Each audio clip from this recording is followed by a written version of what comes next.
Check this thing out. Yeah, this is a hand pan.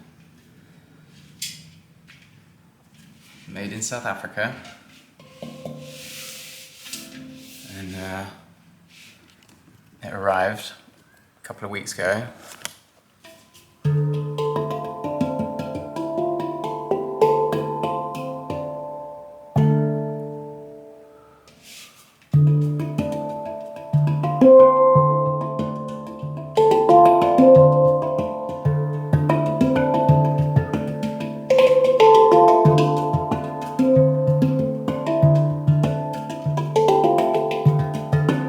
But yeah, it's a lot of fun, and I've been wanting one of these for a while.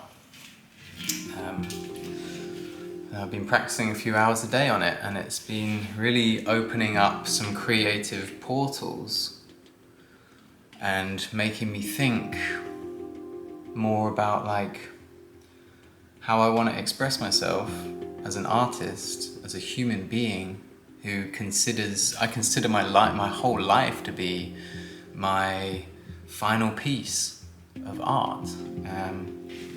And I've always had a deep connection to music, but I've never really given myself permission to play it that much, because I've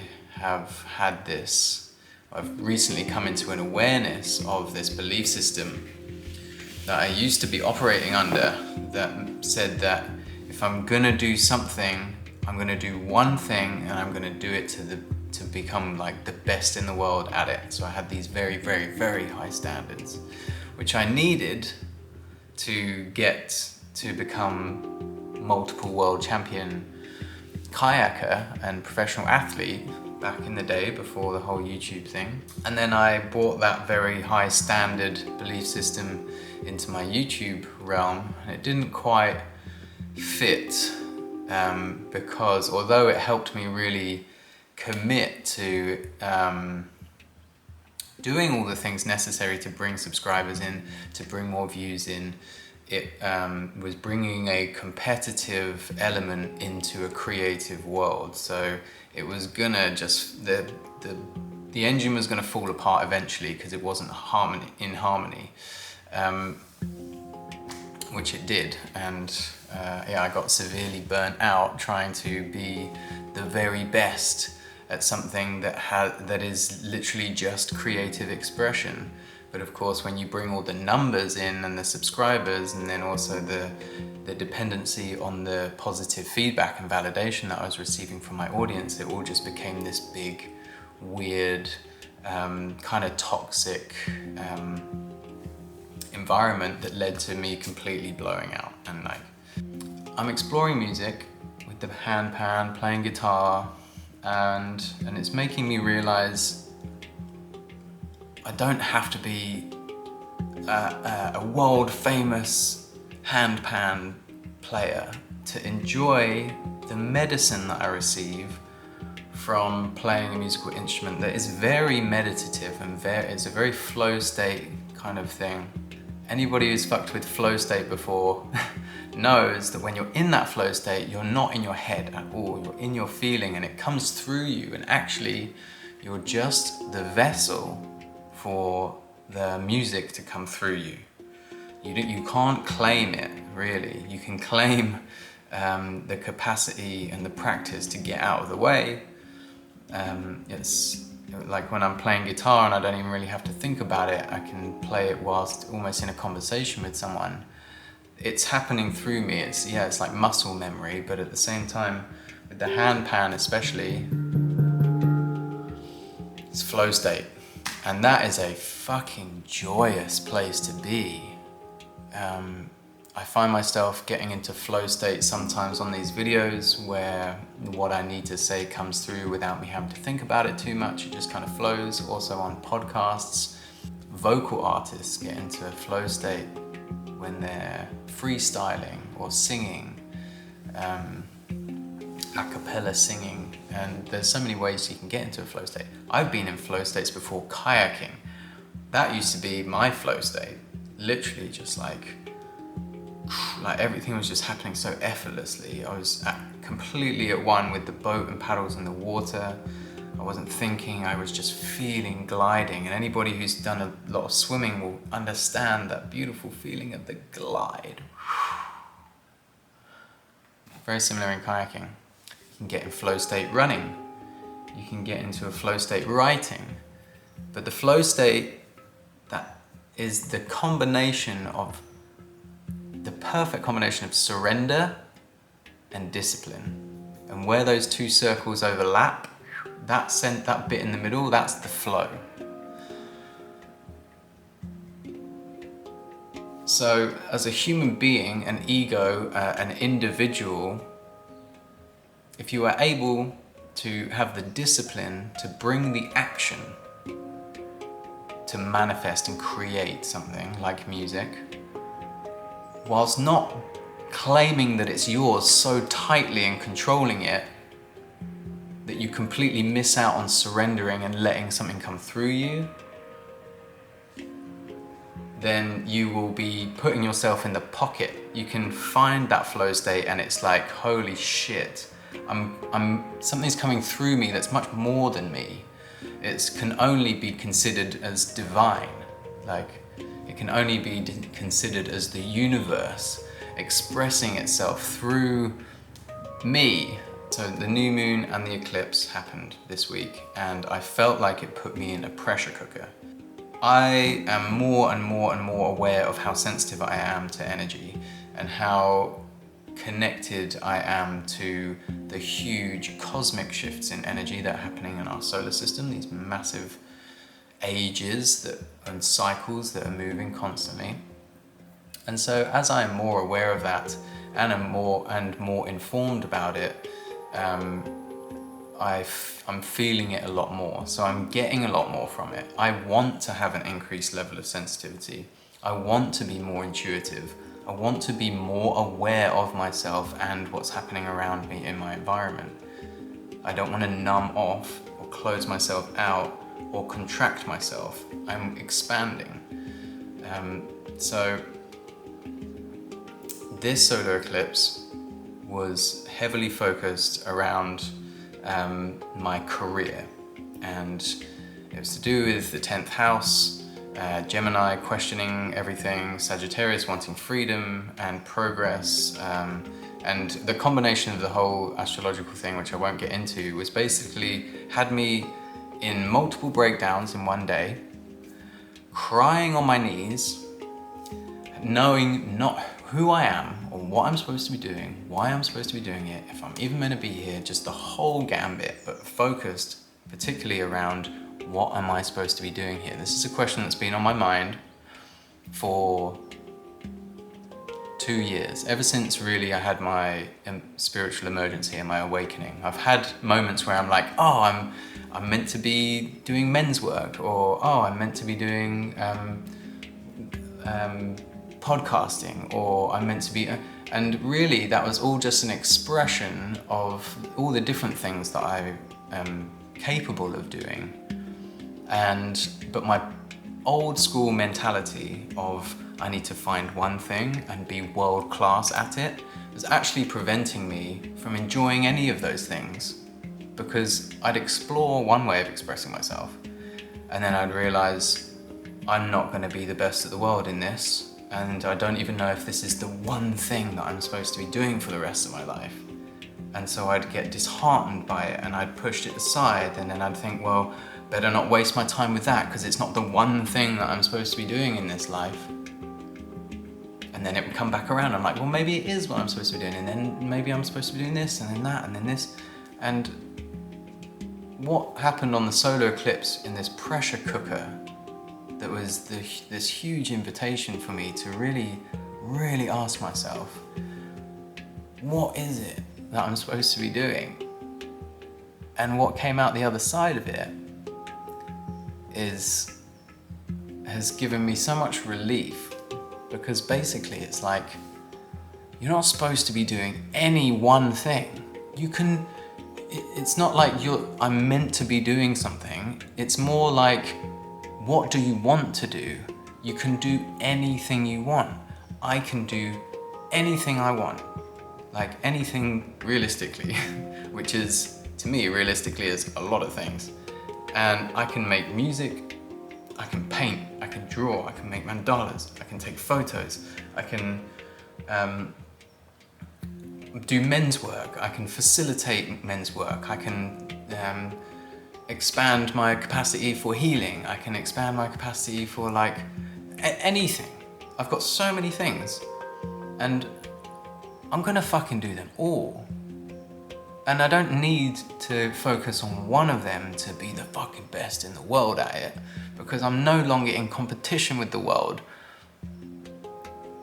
That's it. And now I'm free to enjoy all of it for exactly what it's supposed to be teaching me, for all the medicine that I receive from the journey of learning to open up and communicate through my podcasts and through learning to play guitar and sing at the same time, which is a fear that has kept me closed down. Learning to communicate and move and work with air to actually get what I'm trying to say across. Medicine of the hand pan, where I'm learning to get out of the way and let something flow through me. So when I do a little riff, it wasn't me doing it. That is me connecting straight to the divine within me, and also a practice of me not claiming that that's like Benjamin's genius coming through. No. I love taking photos because I love capturing light, same with video. And it's okay to not want to do that for a little bit and then maybe pick it up again later. It's all just coming down to how much am I judging myself? Oh, I should be doing that, or I should be doing this. Just be. If you can find yourself in the pocket of flow, the perfect balance of surrender and discipline, where we are literally co-creating, us as individuals working with the divine that is coming through us. We are getting out the way. There's nothing on my mind worrying about the future. There's nothing on my mind that cares about the past that we can't fucking change. And I am incredibly present and satisfied and paying attention, but not controlling. It's heaven to be in.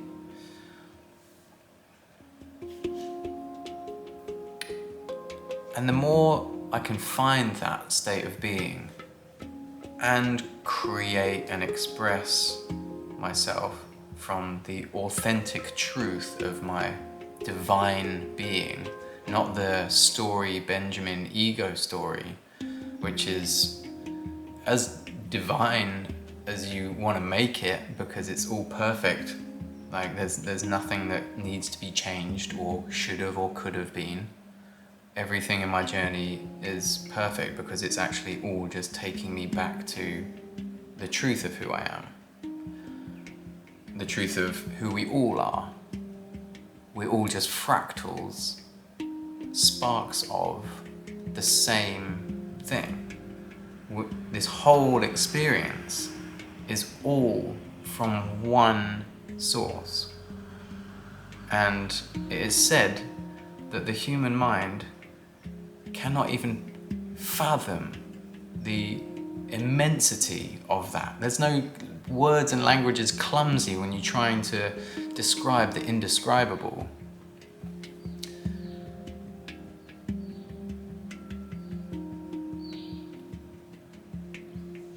So if I'm going about my life being Benjamin, this character that I'm playing for this round of existence, do I want to live my life holding on to the identity which is actually just a story of who I am? Which is great, beautiful, because we need the ego. We need an identity, the individuation, to be in this realm, this school of manifestation, this classroom for souls to come and learn. The soul needs to come into the physical human body, to be individuated and have unique fingerprints and irises and be like nobody else.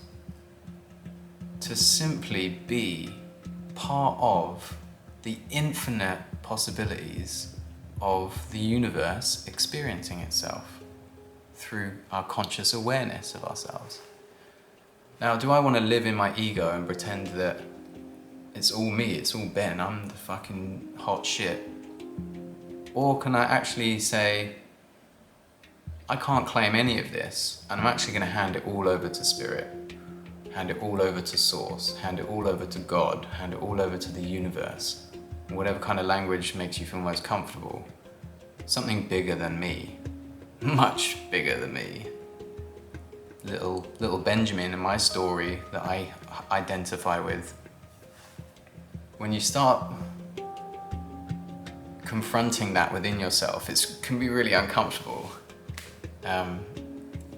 Certainly for me, some of the most uncomfortable experiences I've had have been on a psychedelic adventure, having the best time of my life, and then realizing that I barely exist. Like, my physical being exists, but everything that has happened to me and everything I identify with, including my name and my whole story, is just a fucking story.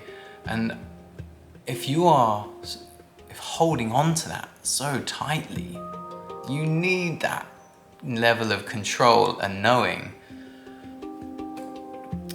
and you find it difficult to let go of the reality that it's just a story, then you're either going to run in the other direction, holding on to your ego really tightly and be like, no, and just deny the truth of who you are. And in doing so, denying the truth of everybody else, of who they are. Or you can let that shit go, come home to the truth of who we are, recognize the divinity within us, heal all of the stories that don't align with that truth that we've been telling ourselves for our whole lives and have been taught and brought up in a society that wants to separate us from that truth of who we are. We can heal that, live and spend more time in our heart, being present, having awareness of our environment, less time in our mind trying to figure things out, put things in boxes and label things and say this is right and this is wrong and I'm worrying about the future. Our higher selves don't worry about the future.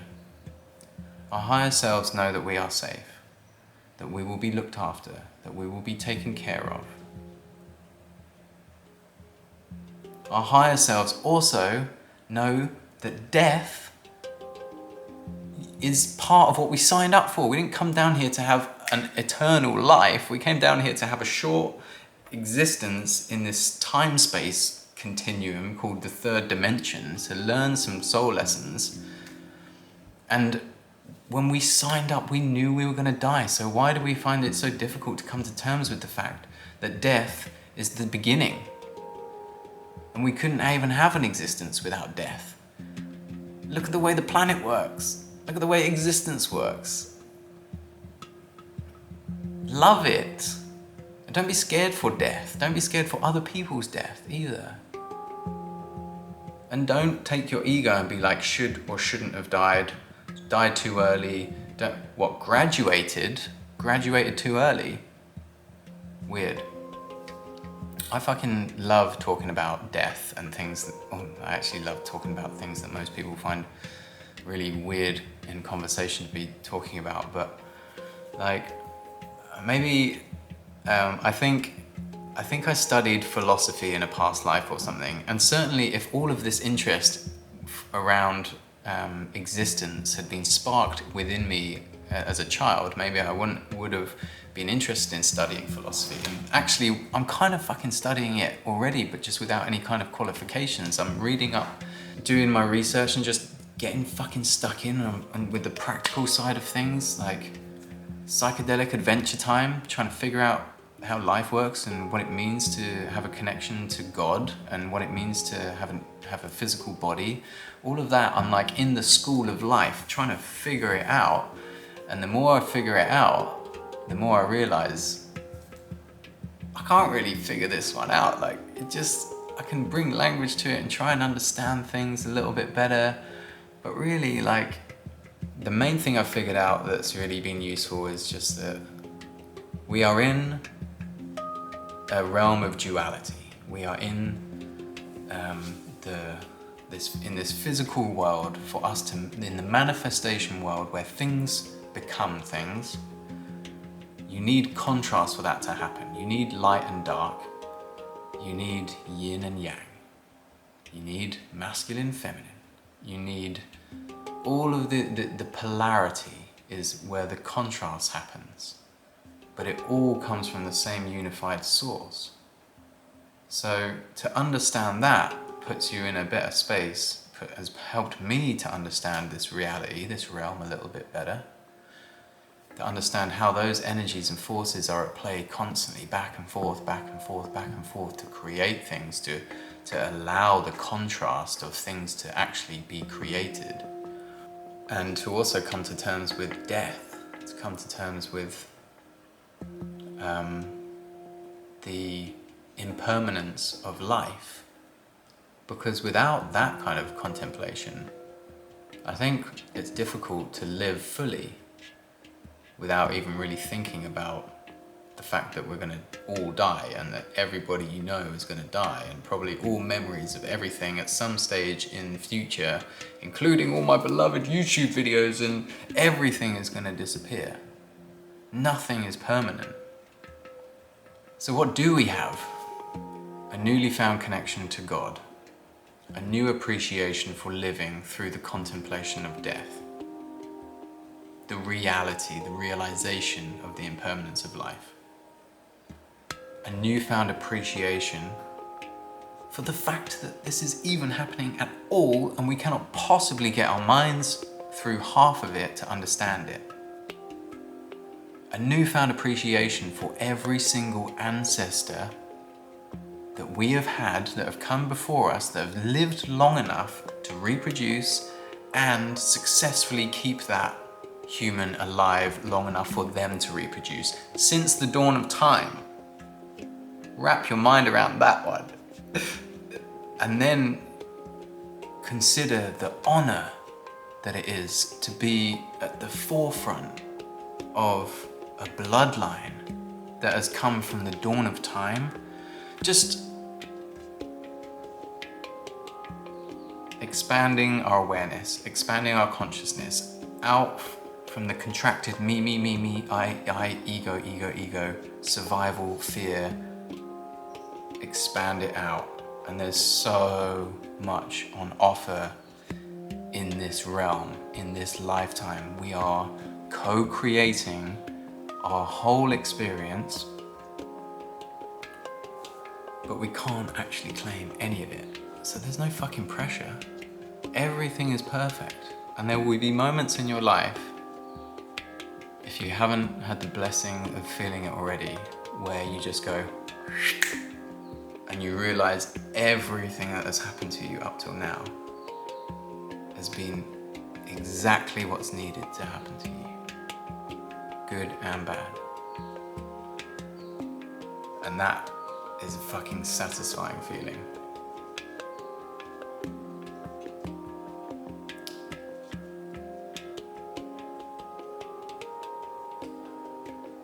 So what now? I'm just basking in this feeling of a lack of pressure. Take that pressure off me. I can do whatever I want. And I also am relieving myself of the pressure of the responsibility of how other people feel around me and the way that I want to live my life and do life. How you feel watching this video is your responsibility. I am not taking responsibility any longer for keeping people comfortable around me when I know that I am expressing myself from my heart, and I am on a journey of ascending and shining brightly, absorbing and shining out more light and higher frequencies of light. And it's gonna fucking upset a few people. Because if someone's walking around and their whole world is dark, because our realities are a projection of our minds. And so if someone is experiencing a constant projection of pain from the belief systems that they are continuing to perpetuate in their world, which is not a bad thing. Everybody is exactly doing and being how they're meant to be doing. There's nothing wrong. No judgment for someone who is depressed and projecting pain, unhealed, unconscious, unaware of the projections. And they're like, I don't want to carry this pain, so I'm going to put it on you. That kind of behavior. If someone shiny and bright and loving and present and confident, not ego confident, higher self confident, ego working with higher self confident,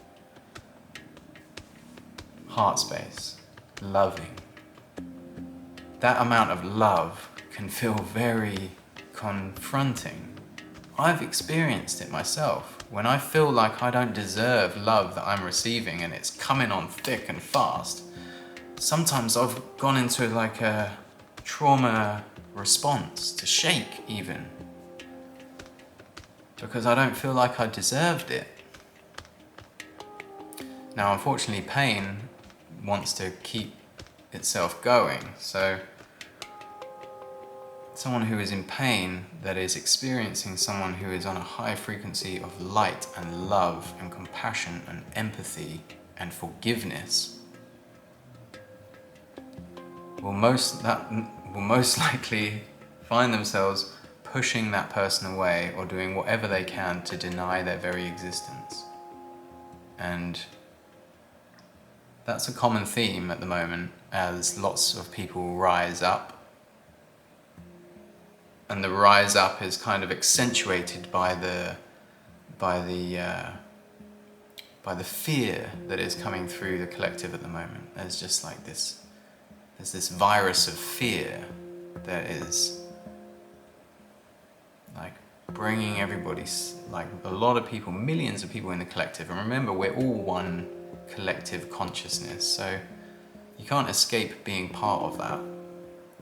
So as more fear keeps people on a low frequency, a low vibration, in fight or flight, stressed, those of us who are actually choosing to not participate in the fear and continue the ascension, to continue to rise, to continue to bring about and express the fullest versions of ourselves, the fullest expression. That's all I'm trying to do here, really. I'm like, what is the biggest and most fullest and shiniest and brightest and most loving and compassionate and empathic and divine expression of myself? I'm on that mission, and millions of us are on that mission. And it's not to say at all that there is a hierarchy and that this is better than this. But just be aware that if you are choosing, because it is a choice, always, you have free will and choice, regardless of if you are in awareness of that or not, if you are conscious or unconscious of it, we are all choosing constantly how we perceive our reality. So if you choose to perceive yourself as being surrounded by opportunities for growth, even if they are heavy lessons to make huge changes in your life, then you are rising. Then you are coming home to the truth of who you are. The divinity within you wants to shine through. If you find yourself in a constant state of fear or being hooked in by these fear-based entities, these narratives that are circulating through the collective at the moment, bringing people's frequencies down, putting them in a state of fight or flight so their whole fucking immune system gets shut down during a fucking pandemic. Try not to get too angry about how I see things panning out at the moment, because people who really, really love you and care for you and want the best for you will never put you in a state of fear intentionally.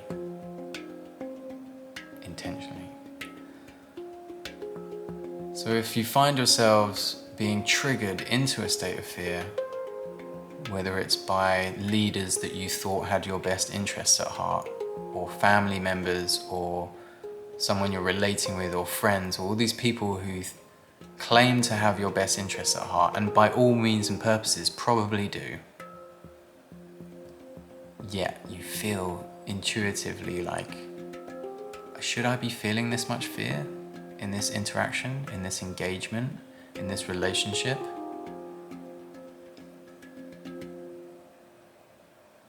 Know that fear is a natural state for us to be in, but not all the time. Fear does nothing for us in terms of thriving. Fear allows us to survive a moment. Fear prevents us from making informed, rational choices and decisions moment to moment. Fear puts us in a state of panic. Fear makes us a lot more easy to manipulate. Whereas when we are calm and not reacting from an emotional state, because we are centered in the truth of who we are, we know who we are, we know there's nothing to fear, not even death. From there, it's much, much easier to discern what is true and what is not true. From a place of compassion, it is much easier to forgive those who consciously or unconsciously are actually bringing you down to a lower frequency, making you feel shame or guilt, triggering parts of you that you know do not serve your highest and best interests, especially during these times when the most valuable asset that you can have and gift yourself is awareness. Stay alert, stay present, cultivate presence. When we are in a state of fear, we can't help ourselves or anybody else. It's one of those situations that's like, put your own oxygen mask on first and then help others. Now is that time.